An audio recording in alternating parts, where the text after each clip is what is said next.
ให้ความอบอุ่นแก่อบอุ่นญาติโยมผู้ที่ประสบภัยที่บนหน้าเพิ่งพอใจเหตุการณ์นี้ก็สร้างความสะเทือนอกสะเทือนใจให้แก่ลูกเมียญาติพี่น้องเพื่อนมาตายหงเนาะตายปลาสัตว์ฉะนั้นไอ้จั่วไอ้เนรระวังเนาะจากฟืนจากไฟอย่าไปยอกกันได้เด้อไฟฟ้ามีไฟแล้วไปยอกกันซัดกันเนี่ยตายห้ามันนี่ดังทั่วโลกเลยนะ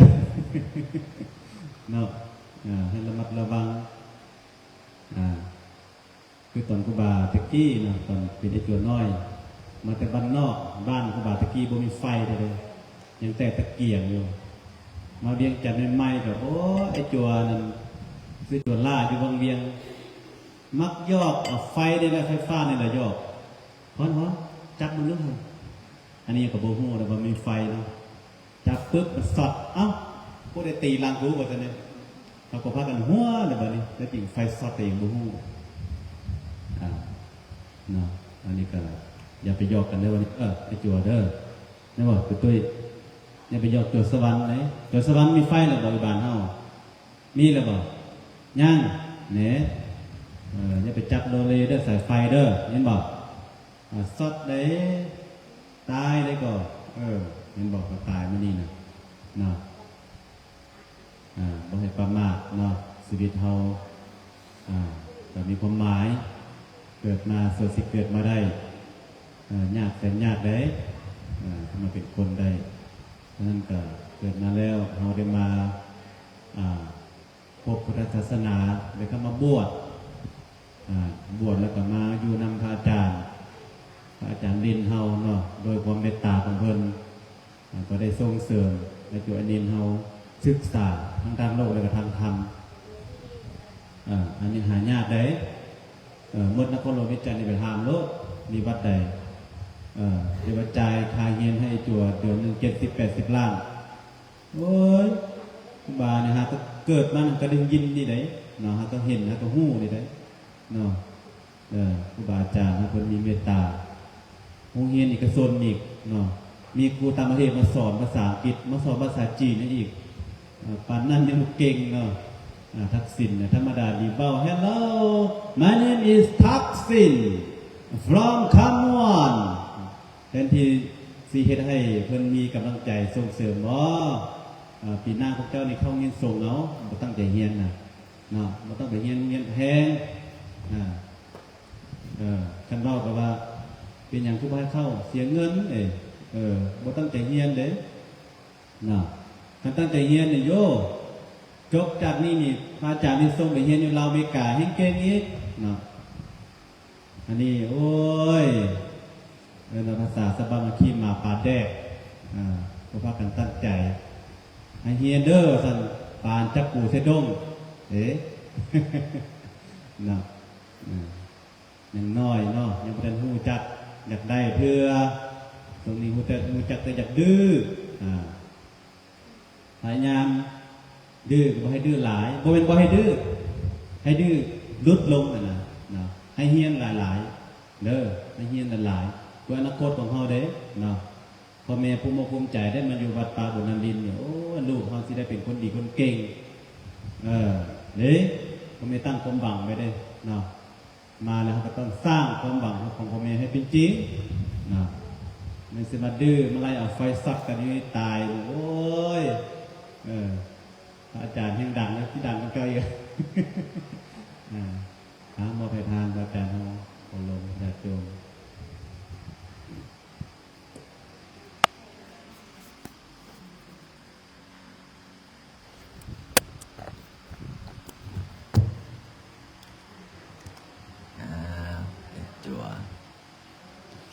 เป็นยังไงแล้วนะ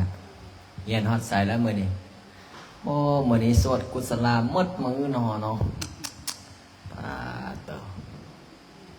ท่องมดมือเลยอาจารย์ก็บ่ได้พักนำสอนในจั่วจามบ่ไล่ก็โอ้เต็มที่ จามบ่ไล่ก็เต็มที่ ทางสวดกุศลาบางองค์สวดได้แล้วก็สวดพระหงส์บางองค์สวดพระหงส์บ่ได้สวดมงคลเนี่ยตั้งใจเฮียนแล้วบางองค์ก็คือว่านั่นแหละไปท่องส่วนตัวใกล้สิจบแล้วแต่ละองค์ให้จั่วสวรรค์นะเขตเนาะใกล้จบแล้วยังพระหงส์ละใกล้แล้วเนาะเดี๋ยวเมื่อแรงสิลองซ้อมที่มุนูสวรรค์นะเขตทางวัดป่าบุญนรินทร์จบหมดละไดพระหงส์อีมีนาตอนนี้กำลังต่อมงคลโอ้ถ้าจบมงคลแล้วก็ปล่อยให้ไปออกไปสวดมงคลได้สบายแล้ว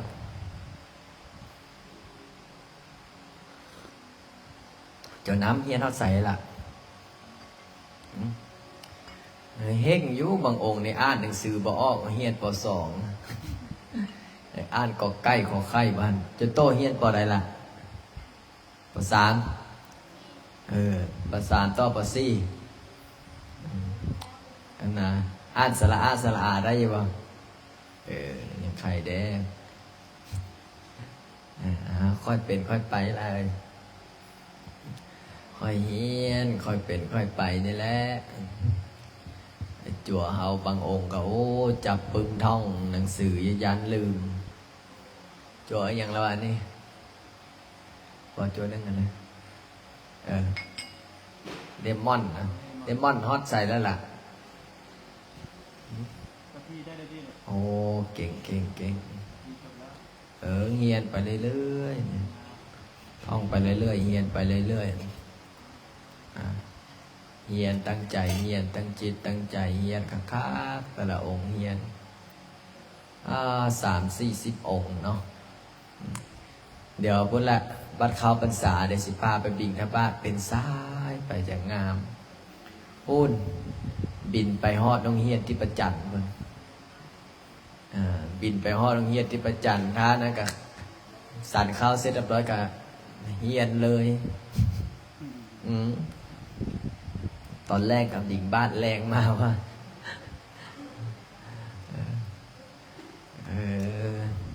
พอดีสำนีบินไปหาเงียที่ประจันเนาะ4 กิโลบ่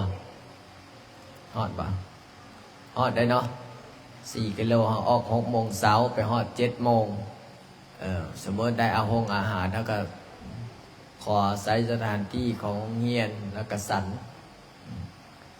เสร็จเรียบร้อยเขาเฮียนโอ้คักกันได้น้อยนะสมมุติว่าถ้าหลายองค์ตั้งใจมื้อนี้ก็ไอ้จั่วก็ยักบวชก็คือว่าละยักน้อยลงแล้วตอนนี้นะวัดอยู่ในเมืองก็โอ้ยังเหลือองค์ 2 องค์เป็นแต่อีดูยะพ่อยะตาเป็นยะพ่อเฝ้าวัดยะพ่อเท้าเฝ้าวัดใหญ่ๆวัดใหญ่ๆอยู่นำกันแต่ก้อนเห็นเพิ่นว่า50 องค์30ตอนนี้ยังเหลือ7-8 องค์5-6 องค์ไอ้จั่วลดลงไอ้จั่วลดลงตลอดเพราะฉะนั้นล่ะไอ้จั่วเฮาวัดเฮาต้องให้อยู่เด้อองค์ใดก็ต้องให้บวช5 พรรษาขึ้นจังให้ซิกคือเจ้าข้ามนี่แหละบ่เจ้าข้ามว่าจักพรรษาวะ4เนาะเจ้าข้ามบอกว่า4 ปีร้อยบ่ฮอด4นี่บ่ซิกไล่ให้ซิกกับบ่ซิกนะคนมันนักแน่นนะก็เลยว่า4กับ4ตั้งใจตั้งจิตตั้งใจบางองค์ก็ตั้งใจเฮียนหนังสือเฮียนให้เก่งท่องให้เก่งอ่านหนังสือให้ได้เห็นบอกเขาไปเฮียนโรงเฮียนที่ประจันนะโรงเฮียนกับโรงเฮียนแอร์เนาะดีเนาะเย็นสบายเนาะหายากได้โรงเฮียนติดติดแอร์เย็นสบายแล้วไอ้จั่วไอ้เฮียนพอออกไปเฮียนหนังสือได้แล้วมีบอกว่าใดอยากไปเฮียนเพิ่มมีบ่หรือว่าสิเฮียน เลือกทักษิณบ่จะเรียนวีซ่ายังอังกฤษ Hello you out form เนาะเดี๋ยวผู้ใดได้อยากไปอีกโอเล่บ่2แล้วเอาผู้ใดอีกเจ้าก็อยากไปบ่โจพรโจลำพรเนาะ3แล้วคนใดอยากไปอีกโจอ้วนมาเอาแนะนำเจ้าของไปด้วยภาษาอังกฤษเลย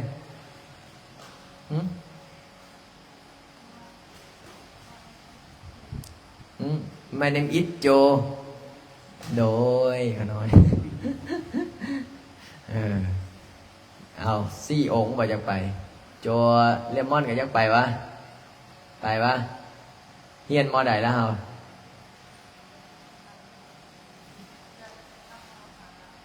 ม3แล้วอยากเรียนภาษาอังกฤษหรือเรียนภาษาจีนภาษาอังกฤษอ่านชื่อเจ้าของเป็นยังบ่เป็นเนาะโอ้เว้าเป็นยังบ่เฮ้ยน้อยหนึ่งพะโธอันแนะนำชื่อเจ้าของบ่ดูแล้วมาแต่ไสล่ะนานมาแล้วบัดนี้มาแต่ใส่ภาษาอังกฤษมาจากไหนบอกตาสมมติตอบถ้าคอยมาแต่บ้านนั้นบ้านนี้บ้านเจ้าบ้านไหนฮะหนองคันคูไอคำฟอร์มหนองคันคูเมียนอยู่วะไอคำฟอร์มหนองคันคูนาไซทอง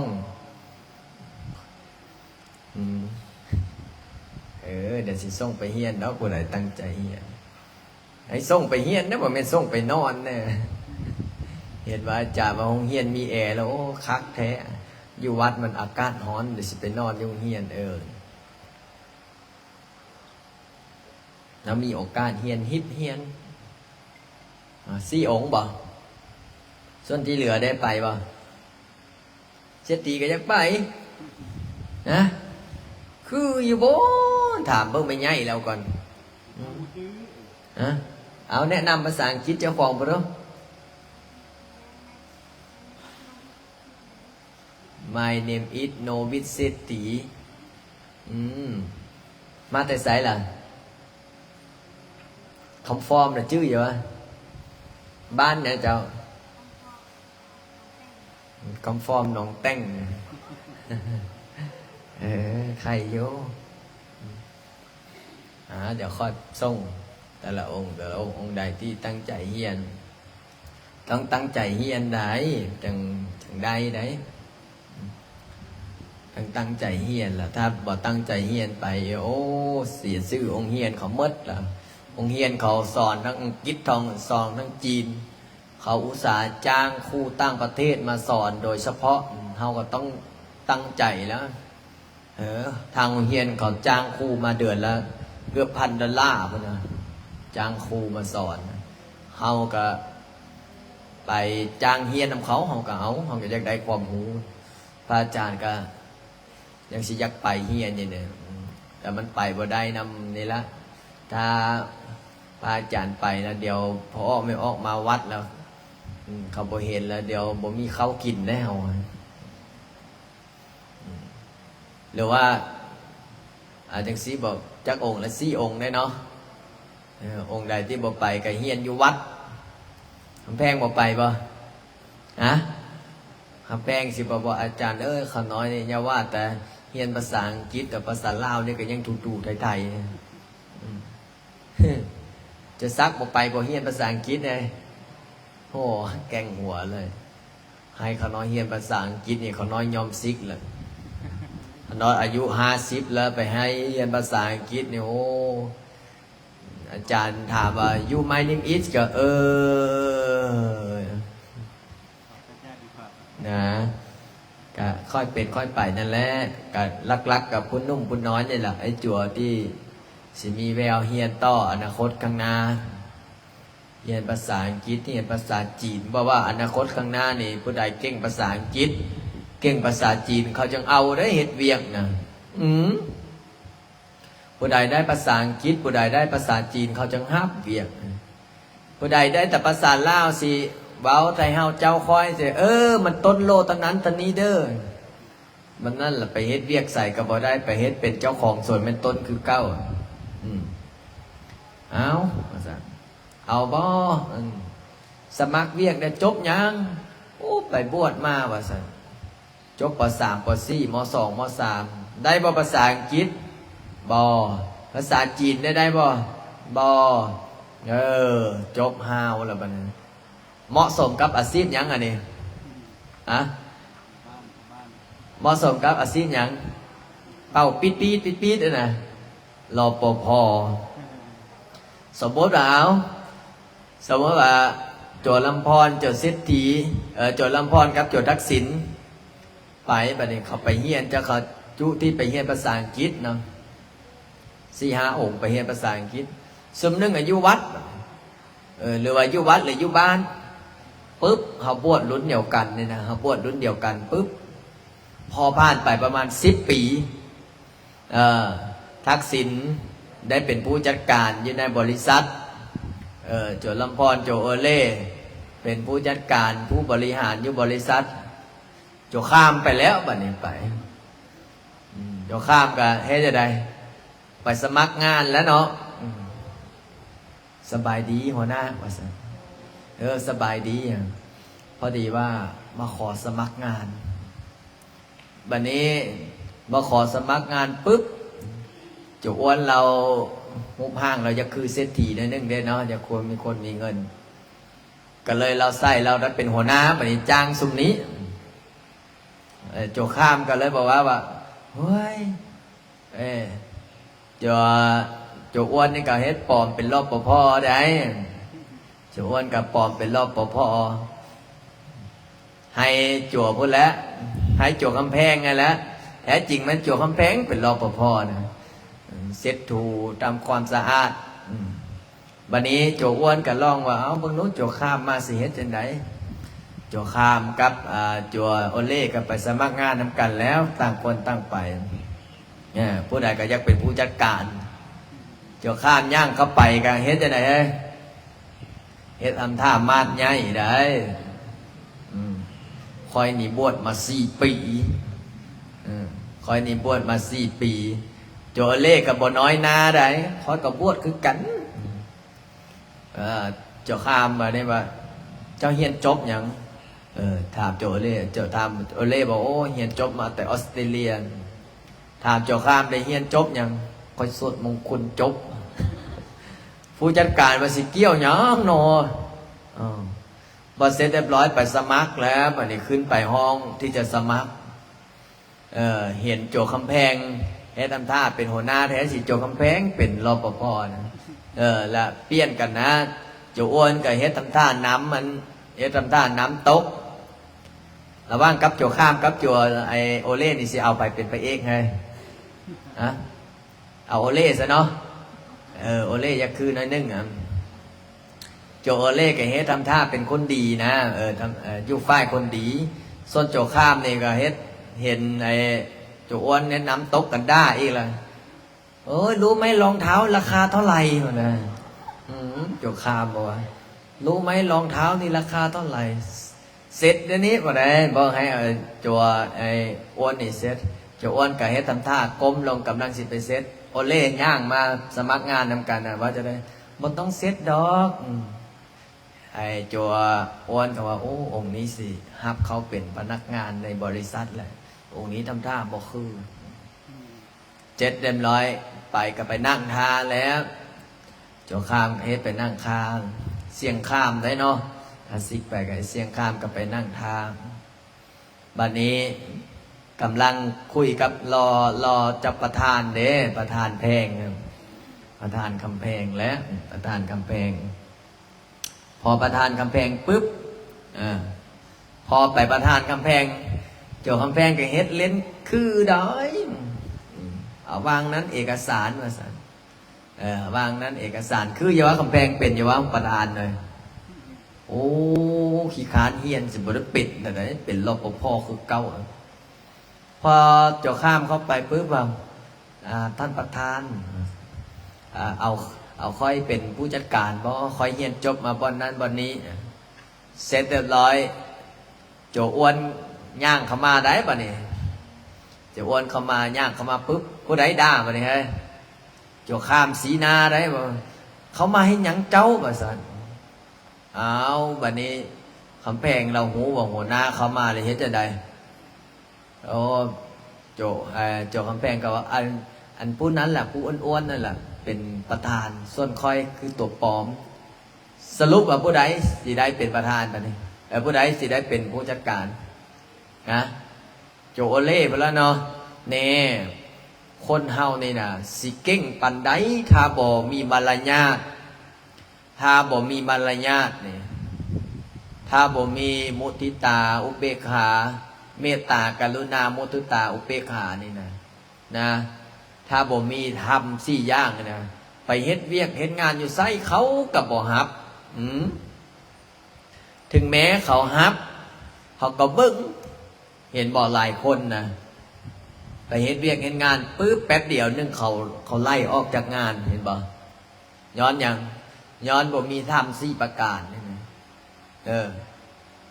เขาต้องมีความเมตตาเอื้อเฟื้อเพื่อแผ่ช่วยเหลือซึ่งกันและกันเขาต้องบ่เบียดเบียนกันเขาต้องมีความเห็นอกเห็นใจกันช่วยเหลือเกื้อหนุนกันแล้วก็เมื่อเห็นผู้อื่นได้ดีเขาควรเห็นยังโอ้องค์นั้นท่องมงคลได้แล้วโอ้ยคอยก็อยากได้คือมันเด้คอยก็อยากได้คือไอ้จวนนั่นเนี่ยสาธุเมื่อแรงเด็กเขาสิท่องให้ได้บ่แม่นว่าเห็นมุดท่องมงคลได้แล้วโอ้ยคอยสิบ่ท่องละท่องกับบ่ท่านเขาดิเขาต้องได้เริ่มไม่แล้วเขาบวชก่อนคือพระอาจารย์เห็นบ่เวลาตักเขาตักอย่างเขาแบ่งกันกินมือเล็กมือน้อยเห็นบ่มือเช้านี่พระอาจารย์เอา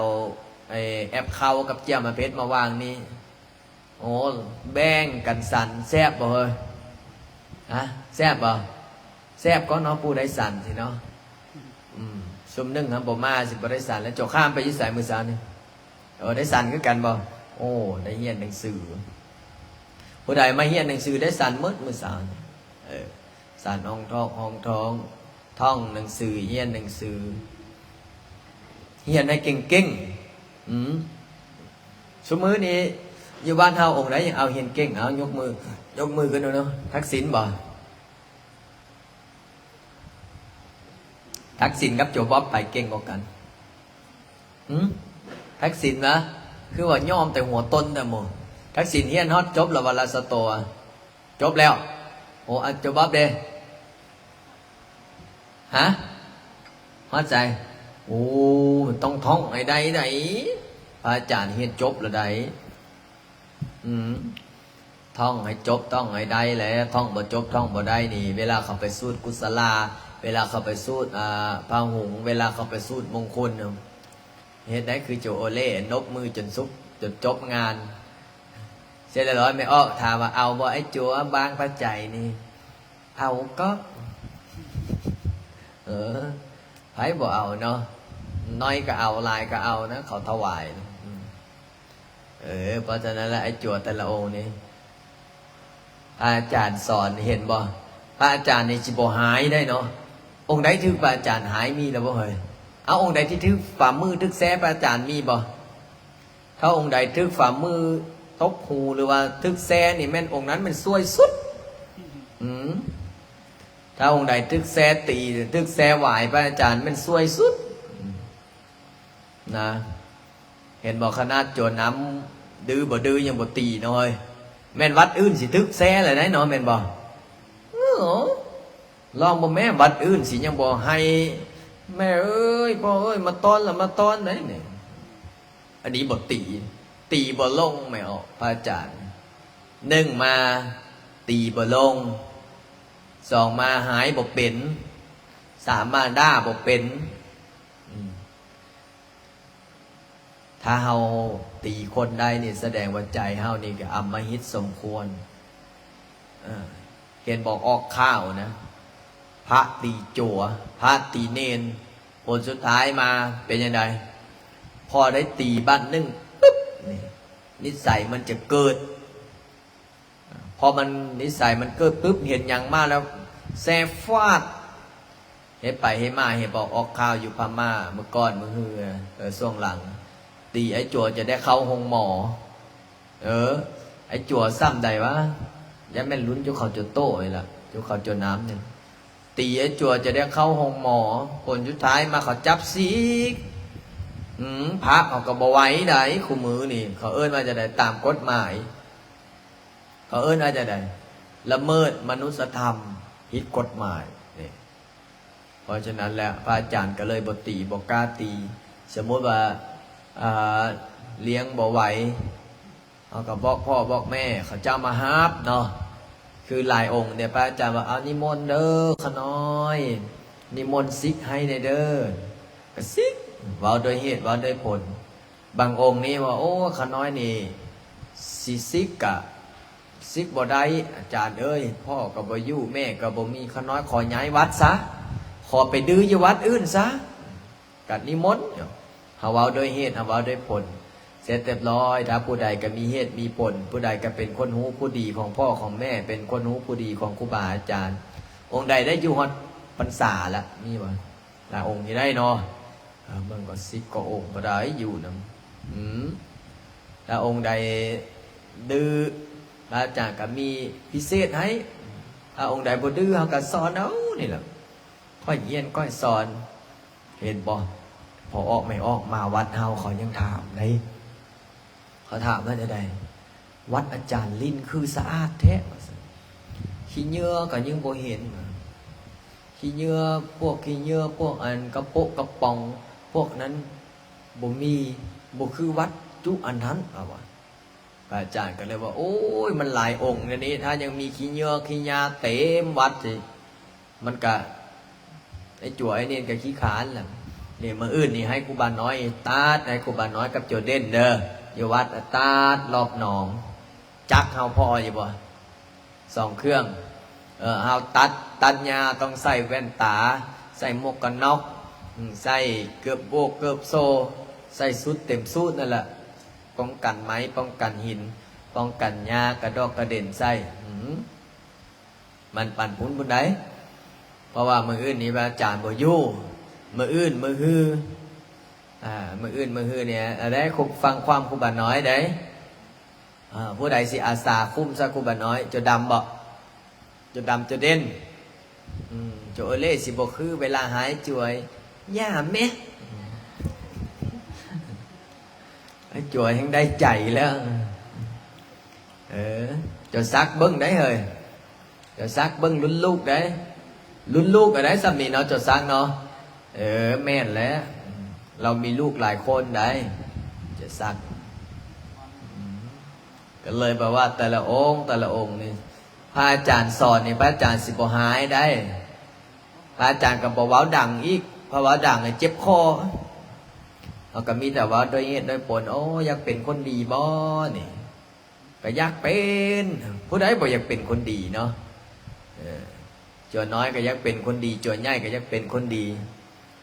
เห็นอาจารย์บ่ไล่นิมนต์องค์ใดมื้อเช้านี่องค์ที่มาสอนกรรมฐานบ่นี่เห็นบ่พระอาจารย์ว่าแล้วลิ้นบ่ลิ้นกับไผลิ้นกับอาจารย์บ่ไล่นี่พอแต่สวดมนต์เสร็จเรียบร้อยสอนกรรมฐานยังบ่ทันได้ครอบจูบบ๊อบซัมบ่ในเบิ่งไหนเมียนบนอยู่บนนอนได้นะนะสรุปว่าจักองค์แท้ละไอ้จั่วเฮาบัดนี้นะเบิ่ง2 4 5 1 2 3 4 5ซาวตอนนี้มีอยู่นี่มีซาว5เนาะซาว5กับบาน4เป็นซาวเก่า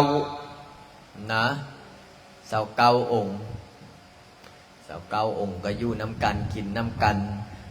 อาจารย์ยังบอกว่าถ้าบ่ดื้อแบบนี้นะฮับฮอด100ก็ฮับให้ถ้าบ่มีอีหยังกินกับต้มข้าวต้มกินเฮาเนาะก็พอได้กินเขาน่ะถ้าบ่มีอีหลีก็เด้ไม่ออกคำพวงแล้วก็มื้อก่อนนั้นถวายเขามา10กว่าเป่าพุ่นนะถวายปัจจัยซื้อเขา ก็ไปซื้อเข้าไปซื้อเมื่อก่อนนะกระจุไอพ่อทักษิณเนาะมาถวายเนาะ2 เป๋าบอกว่าอาจารย์ขน้อยได้ขายที่ก็เลยมีเข้ามาถวาย2 เป๋า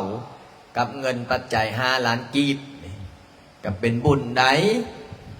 ถ้าเปิ้นบ่มีจิตศรัทธาเพิ่นก็บ่มาถวายได้นี่เปิ้นมีจิตศรัทธาเปิ้นมาถวายถ้าบ่มีหยังสั่นแท้ๆเฮาก็ถ้าเฮาบ่มีหยังสั่นแท้ๆเฮาก็นี่ละต้มมาหยังต้มข้าวเนาะแต่กูมื้อนี่พอออกไม่ออกเพิ่นก็มีจิตศรัทธาเมื่อเช้านี้สั่นกับอีหยังอาหารการกินครบมีทั้งมากมอกมากไหมมีครบทุกอย่างแม่ครอบแม่ครัวเพิ่น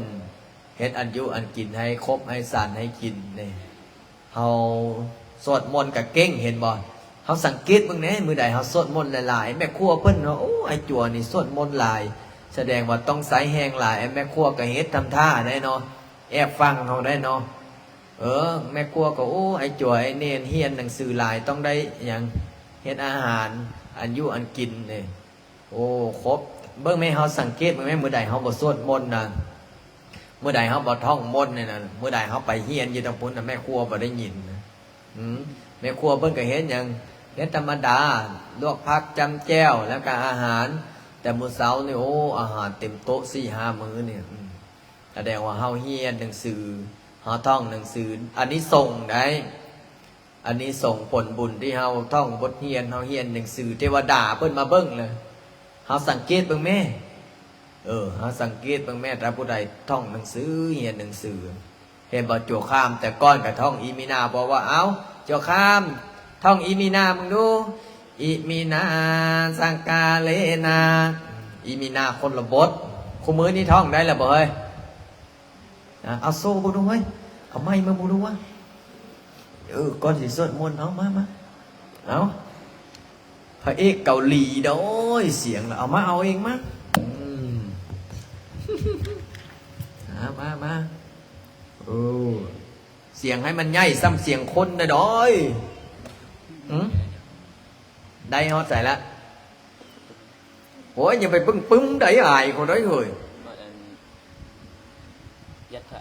ยัตถะเอาลองบ่ดูเอาบ่ได้สิบ่เริ่มบ่แม่นว่าอีมีนาจักาเลนะได้1 2 3เอาเข้าใกล้ๆนี่แม่เอาเข้าใกล้ๆอิเมนะปุญญากะเมนะอุปัสสยะคุณโนตระจาริโยภะคะวะตะมาตาปิตาจายตะกะปิยามะมังสุริโยจันติมาราชคุณนาวันตานาราปิจาภุมะมาราชอินทาจตุโลกะภาราชเทวตายโมเมตตามนุสจะมัสตะเวเรกะปิจตะเปตตะสุขีอันตุปุญญานิปักกะเตนิเมสุขังจติวิทังนิตุกิปังปะเปทาวมานังทาวมัตตังอิมินาปุญญากะเมนะอิมินาอุทิเสนะจักขิปันสุรเทเทวตันอุปาทานะเสทานังเยสันตนาหินาธรรมายาวานิปานะโตมะมังนัสสันตุสัพพะทาเยวะยัตโตยัตถาสะโตภาเวอุสุจิตตังสติปัญญาสันลิโควิริยมหินาสันเลโกอีก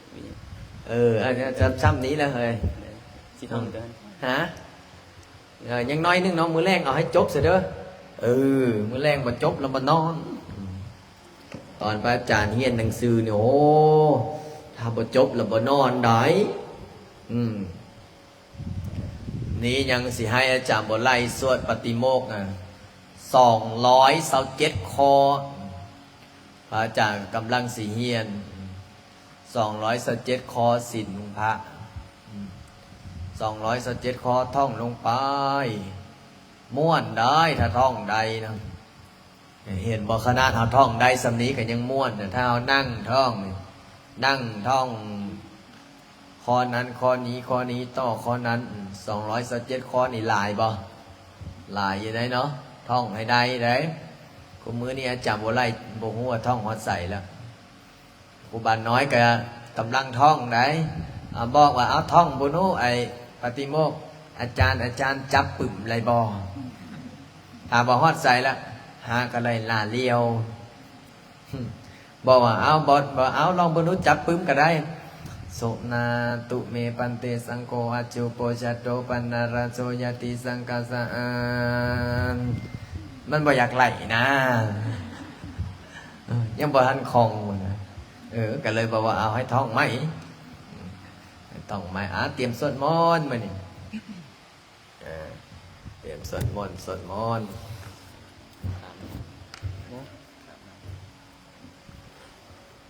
่ก็ได้บ่ได้สวดไหลเลยเราสิเดินทางมื้ออื่นเดินทางมื้อนี้สวดน้อยธรรมดาไว้สิได้ไปเก็บเครื่องเก็บของพร้อมแล้ว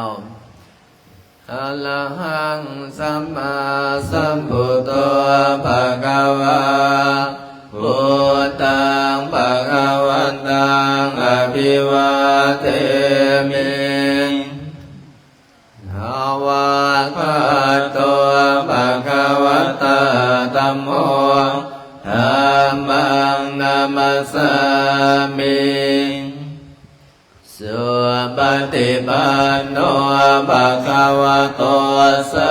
วกสังโฆสังฆังนามามินะโมตัสสะภะคะวะโตอะระหะโตสัมมาสัมพุทธัสสะนะโมตัสสะภะคะวะโตอะระหะโตสัมมาสัมพุทธัสสะนะโมตัสสะภะคะวะโตอะระหะโตสัมมาสัมพุทธัสสะพุทธังสรณังคัจฉามิธัมมังสรณังคัจฉามิสังฆังสรณังคัจฉามิตุติยมปิพุทธังสรณังคัจฉามิตุติยมปิธัมมังสรณังคัจฉามิตุติยมปิสังฆังสรณังคัจฉามิตติยมปิพุทธังสรณังคัจฉามิตติยมปิธัมมังสรณังคัจฉามิตติยมปิสังฆังสรณังคัจฉามิปันนาติปาตาเวรมณีสิกขาปะทังสมาธิยามิอาทินนาทานาเวรมณีสิกขาปะทังสมาธิยามิกาเมสุมิสสาจาราเวรมณีสิกขาปะทังสมาธิยามิ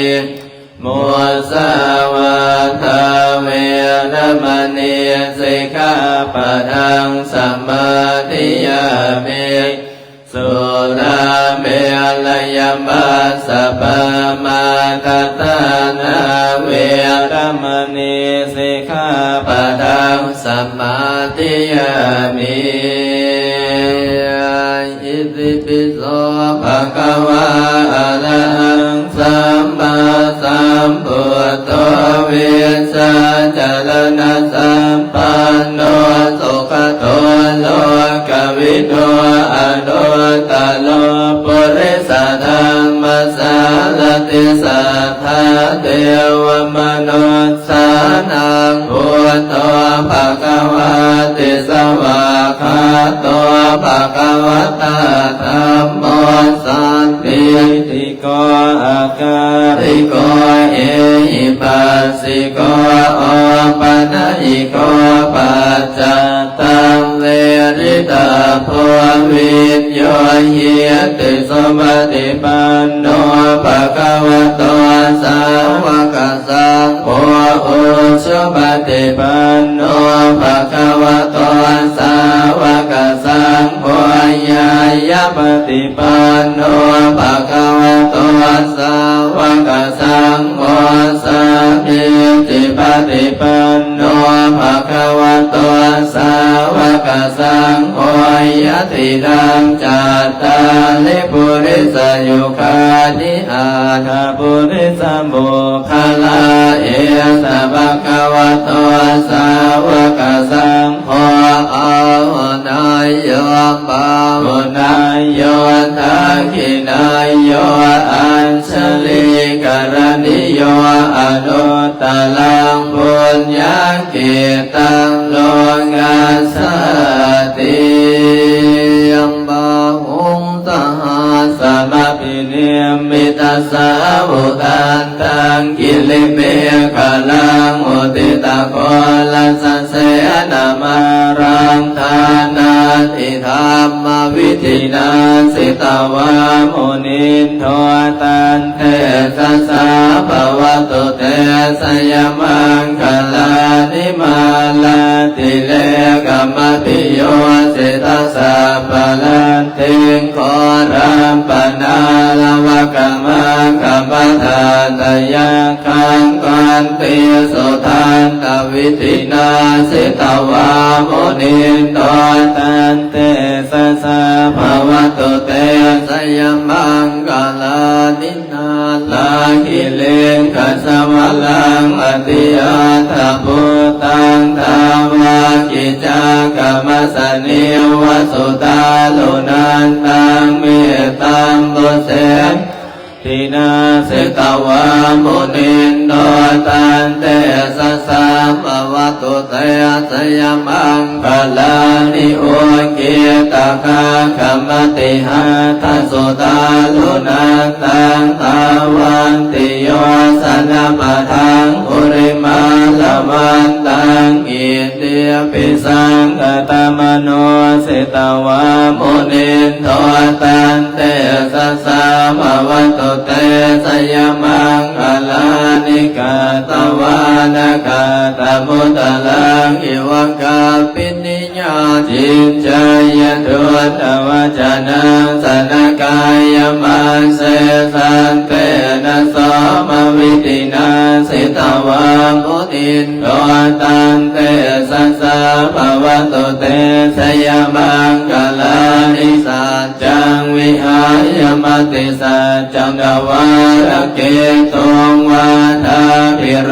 ภิตมนังอติอาทะปุตังปัญญาปฏิปัสสริโตสิตวามุนินโตตันเตสัสสะภวตุเตสยมังคลานินันโต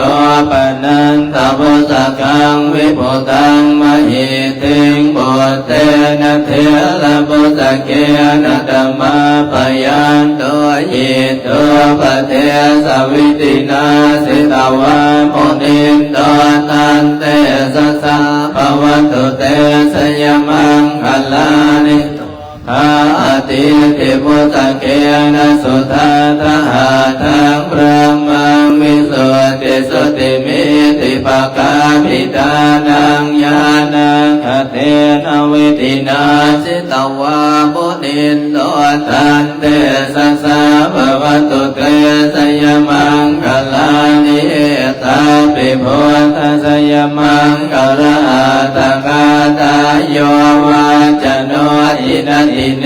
สรเตมตันติอิตวานเนกวิวิธานิจุปัตตวานิโมขังสุขังอธิกมัยยนโรสปัญโย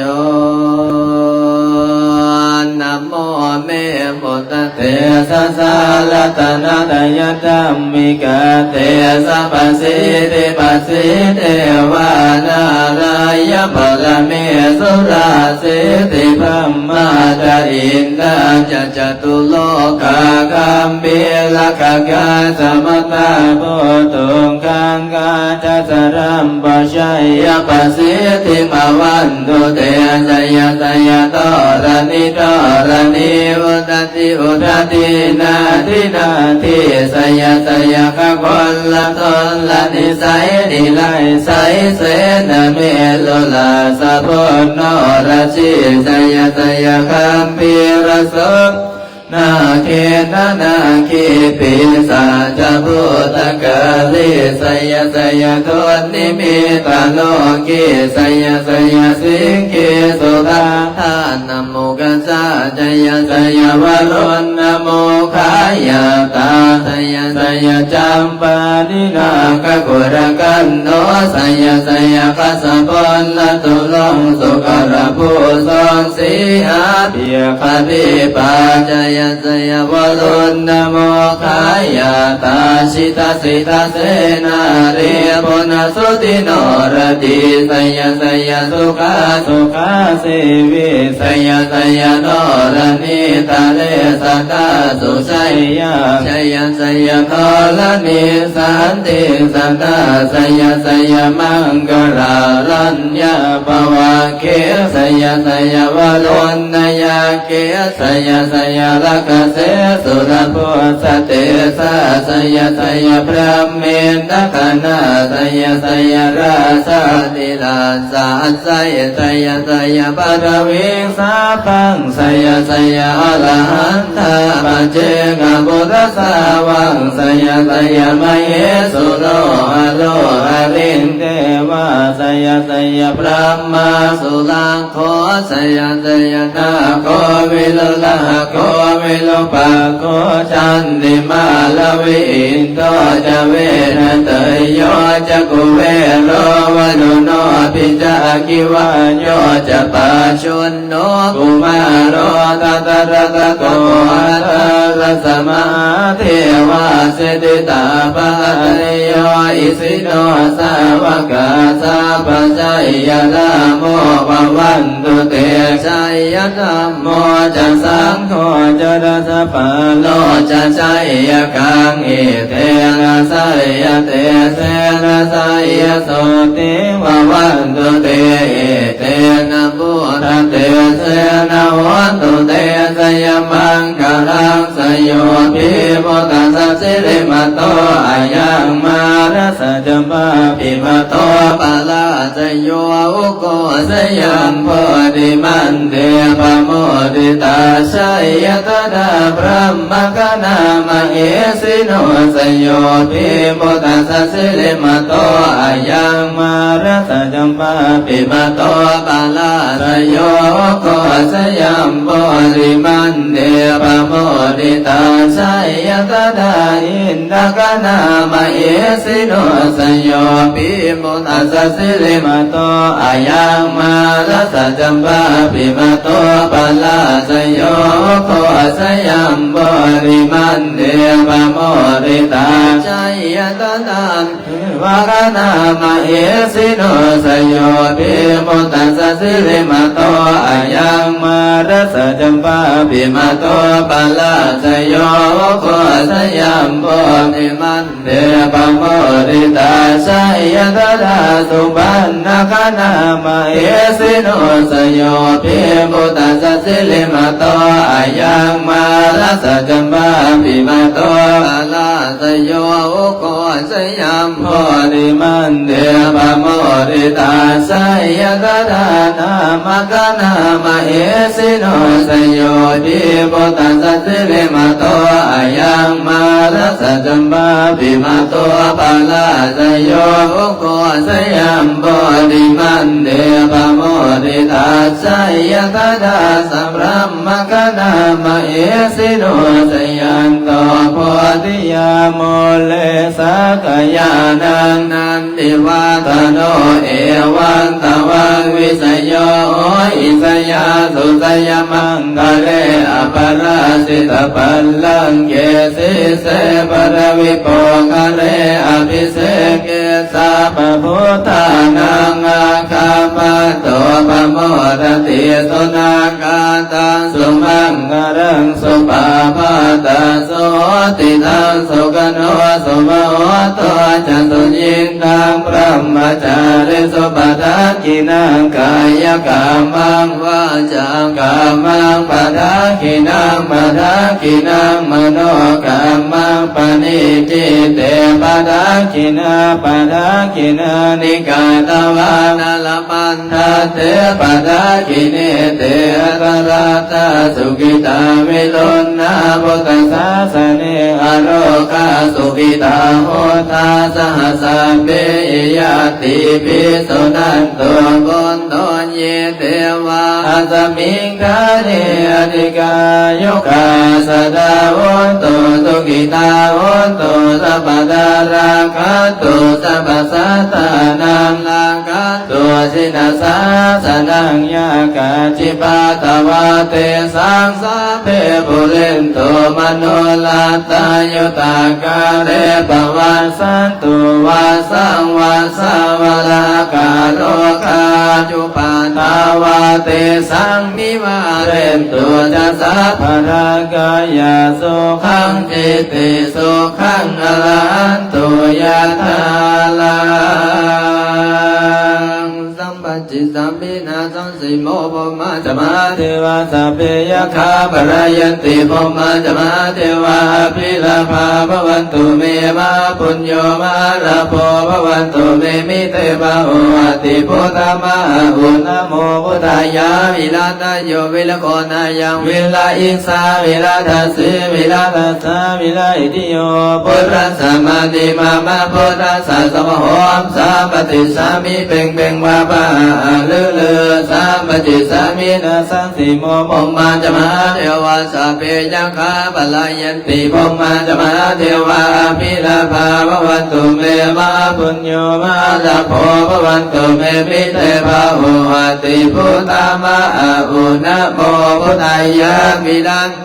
วิลโคนายังวิลาอิงสาวิลาตัสสิวิลาตัสสะวิลาอิติโยพุทธัสสะมานิมามาพุทธัสสะสวะโหนสัมปติสามิเพ่งเพ่งพาพาลือเล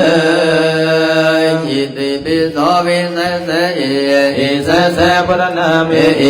อิเมนะพุทธตังโสอิโสตัมพุทธปิติอิติปิโสวิเศษอิเสสพุทธนามิอิเมนะพุทธตังโสอิโสตัมพุทธปิติอิติปิโสวิเศษอิเสสพุทธนามิ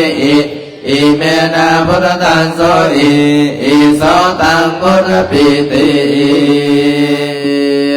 อิติปิโสโยมาลาชาโนทาเวสสุวรรณโนมาลานังสุขังอารังสุขโตนะโมพุทธายะอิติปิโสโยมาลาชาโนทาเวสสุวรรณโนมาลานังสุขังอารังสุขโตนะโมพุทธายะอิติปิโสโยมาลาชาโนทาเวสสุวรรณโนมาลานังสุขังอารังสุขโตนะโมพุทธายะ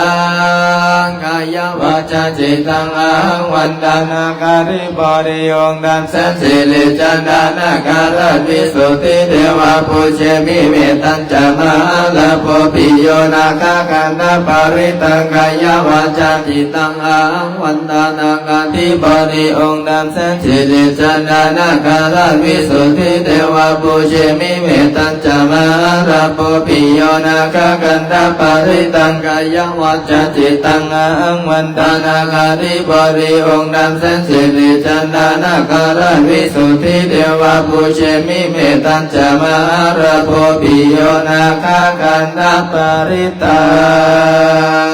สัมปิติโยมิวันสันโตสัพพะโรโควินาสันโตมาเตภาวันวันตารายโยสุขิติกายโยโกภาวะอภิวาทนาสิริสนิจังมุตตะปัญจยิโนจัตตาโลธัมมาวัฏันติอายุวันโนสุขังภาลั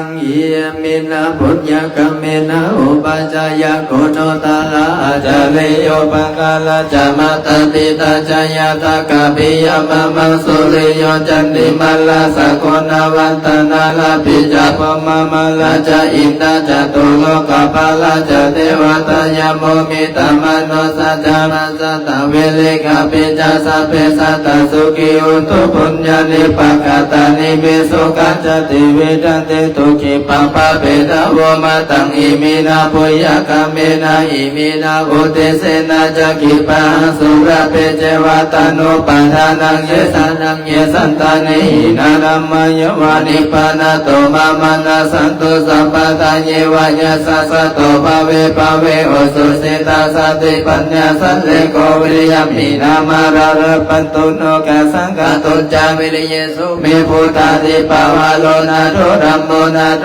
วาโรตัมโมนาโตปัจเจกพุทโธจาสังโฆนาโตตัลโลมามันเตสุตัมมานุภาเวนามาโลกาสังราปันตุมาตุกะปัตตาจานิทุกขปายาปัตตาจานิปายาโสกปัตตาจานิโสกะหุนโตสัพเพปิปานิโนเอตวัตตาจามิสัพพะตัมปุยสัพพะตัสสะเพเทวะอนุโมทันตุกัลนิยมัตตะกุสเลนะยันตสันตปัตตังอภิสัมเมจัสสะโคสุจัสสุจัสสุวัจโจจัสสะมุทุอนัตติมณิสันตุสักโคจัสสุปะโลจาปะกิโจจัสสันละโอกาวติสันตินดาริโยจานิภโกจาอภกะโภกุเรสุอนาจุปิโนนาจักโกตังสมาจาริกินจีนาวิญโยปะเรวะอุปวัฏโยสุขิโนวะเขมิโนหนตุสัพเพสัตตาภวันตุสุขิตาตังอิกินจิปานาพุทธติตาสาวะทาวรวนาอนาวาสิสาริกาวะเอมหันตวามัสิมาลสังฆานุการุราติทวันเยจาอติตาเยจาตุเรวะสันติอวิทุเลปุตาวาสัมภเวสิวาสัพเพสัตตาวันตุสุขิตาตันนาโลนปารังนิโกเปธานาติมัญเยนะกาตาจินังกินจิปัญญาโรสันนาปฏิกาสนานานามาจาตุกามิสยมัตตายันนานิยังปุตังอายุสาเอกตามนุรักเขเอ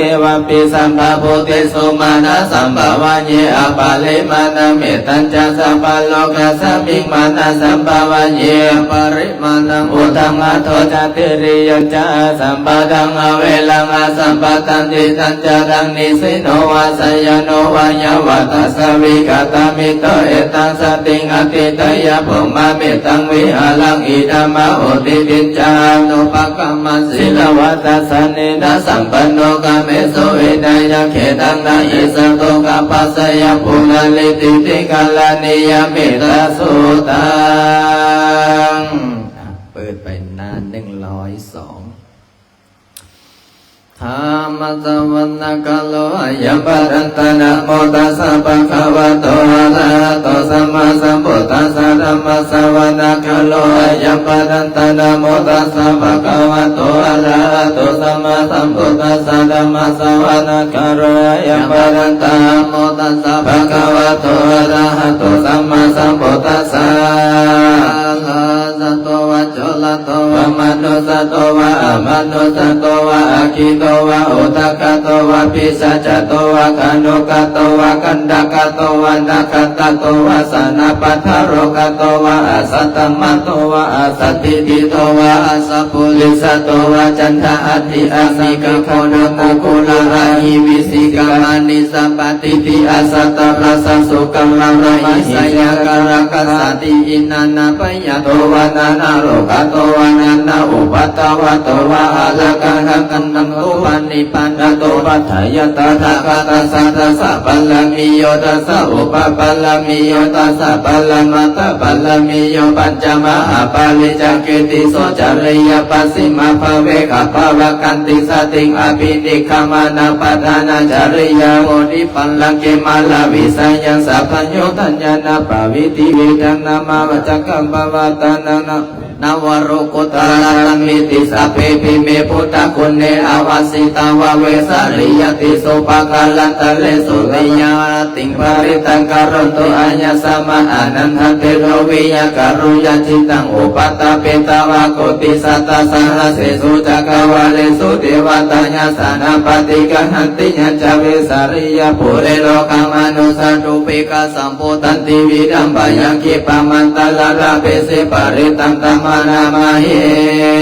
มะมุ เตวมนุสัจจมังคลานิอาจินตัญยุงอากังกมานาสุธานาภูริมังพลมุตตมังอาเสวนาจะพลานาปฏิทานาจะเสวนาปุชฌะจะปุชฌานิยานังอิตมังกรมุตตมังปฏิโลปันเทสาวาสุจะปุเปจะกตาปุญญาตาอัตตาสัมมาปฏิติจะอิตมังพลมุตตมังปะโหสัจจะจะสิปัญจวินัยจะสุขิกิโตสุภาสิตาจะยวาจะอิตมังพลมุตตมังมาตาภิตุอุปตานาโมตานาสังฆโหอันนากุราจักมัตตาอิตมังพลมุตตมังทานันจะธัมมัญจริยะจะยตกานันจะสังฆโหอันนาวาสนิกามานิอิตมังพลมุตตมังอลติวิลติปะปะมาสัพพมาจะสัญญโมอะปะมังโตจะธัมเมสุอิตมังพลมุตตมังพลวจานิวัตโตจะสันตุติจะกตโยตากาเลนะธรรมสาวนังอิตมังพลมุตตมังขันติจะโส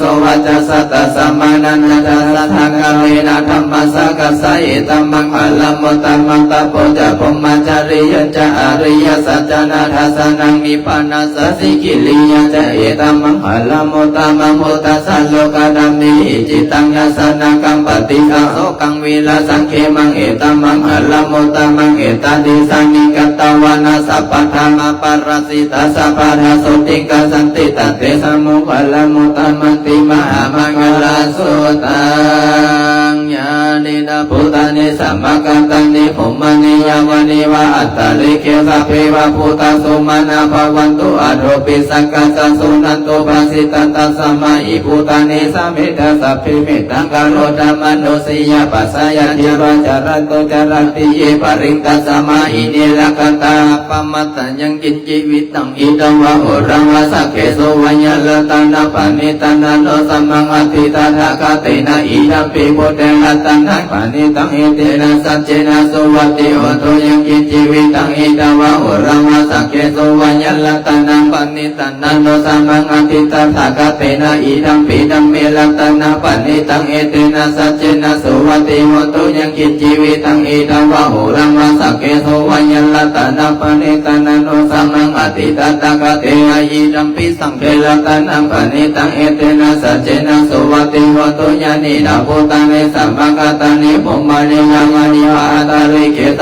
ตากตันเทวมนุสสะปุริตังพุทธังนามัสสะมะสุวัติโหตุญาณิดาพุทธานิสัมมากัตตันนิภูมานิยานิวะอัตตาลิเกตตากตันเทวมนุสสะปุริตังธัมมังนามัสสะมะสุวัติโหตุญาณิดาพุทธานิสัมมากัตตันนิภูมานิยาวานิวะอัตตาลิเกตตากตันเทวมนุสสะปุริตังสังฆังนามัสสะมะสุวัติโหตุรัตนังสุตังอัปปโนโวโตอัปปมโนธัมโมอัปปมโนสังโฆปัมมานาวันตันนิสิริสัพพะนิอาหิวิสิกัสสติปัฏฐานาอภิสัรภูมิสิกากตามิละกกตามิปริตาปฏิกัมมันตุพุทธานิโสหังนะโมภะคะวะโตนะโมสัตตานะสัมมาสัมพุทธานาติกันตาปริตามิปิโสภะคะวะอะระหะสัมมาสัมพุทโธวิสัจจารณะสัมปันโนสุขโตโลกวิทูอนุตตโรปุริสัทธมสารติสัตตเทวมนุสนาพุทโธภะคะวะติสาวกโตภะคะวะตะนะโมสันติติโกอาคาลิโก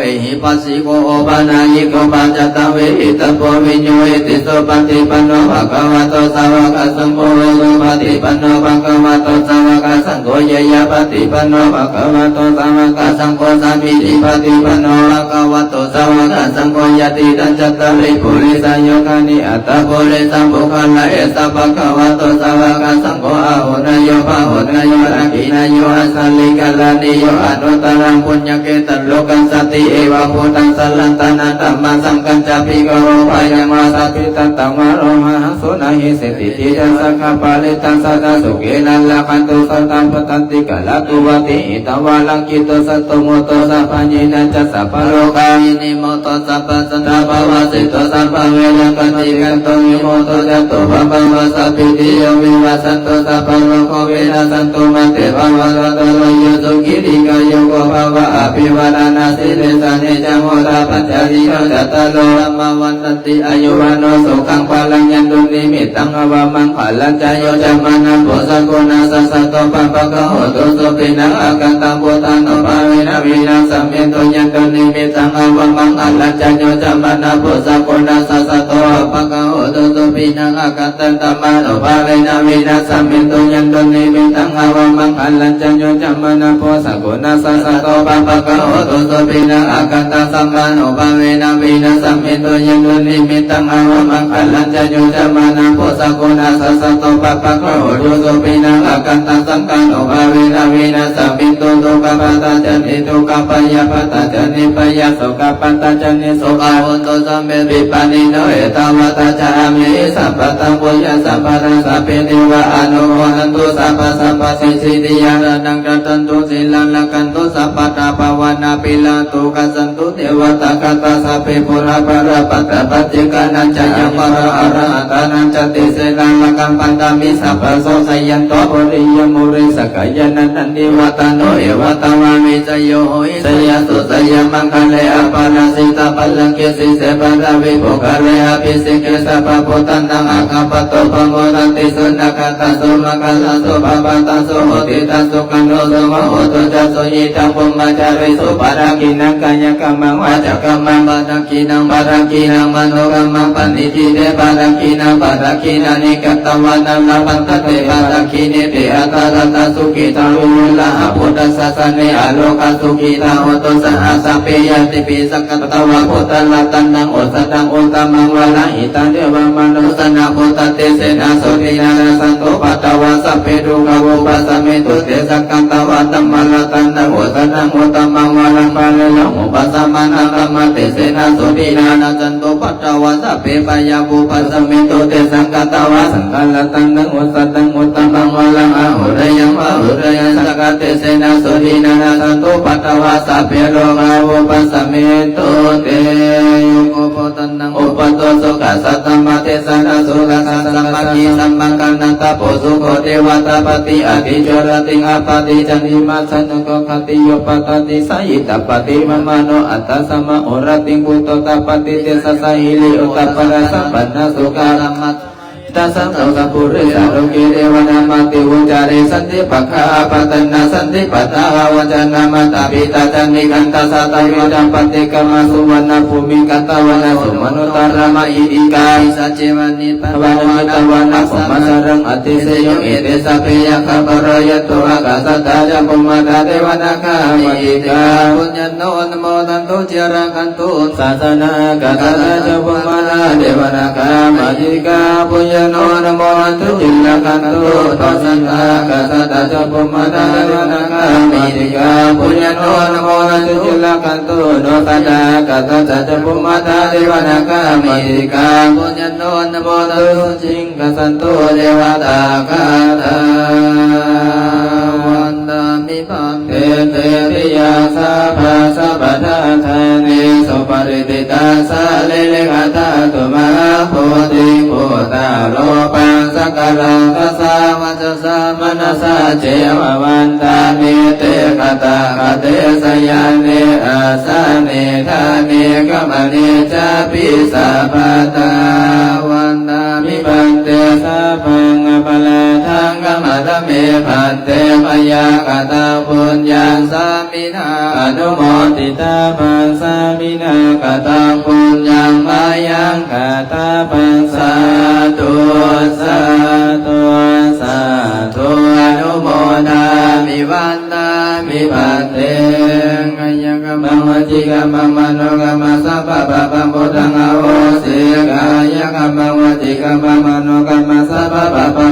อโหสิกายกรรมังวจีกรรมังมโนกรรมังสัพพะปะปังอโหสิกายกรรมังวจีกรรมังมโนกรรมังสัพพะปะปังสังฆังอโหสิกายกรรมังวจีกรรมังมโนกรรมังสัพพะปะปังมิดามันดาอโหสิกายกรรมังวจีกรรมังมโนกรรมังสัพพะปะปังปะโพปัสสะจริยังอโหสิสาธุพุทโธธัมโมสังโฆพุทโธธัมโมสังโฆพุทโธธัมโมสังโฆอนุโมทนาสาธุ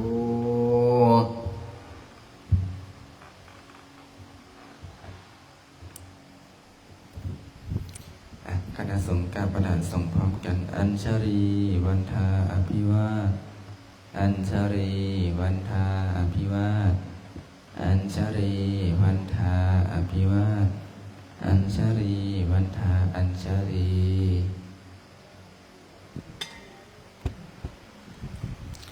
ระดับต่อไปสามเณรทุกอัดทุกองค์พร้อมเพียงกันลูกหนึ่งสองสาม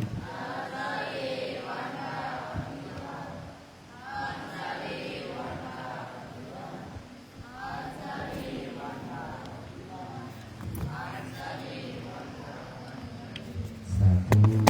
อาสัญญาโมญญาติโยมอุปสมบทอุปสิกาพร้อมเพียงกันจากคณะสงฆ์หนึ่งสองสาม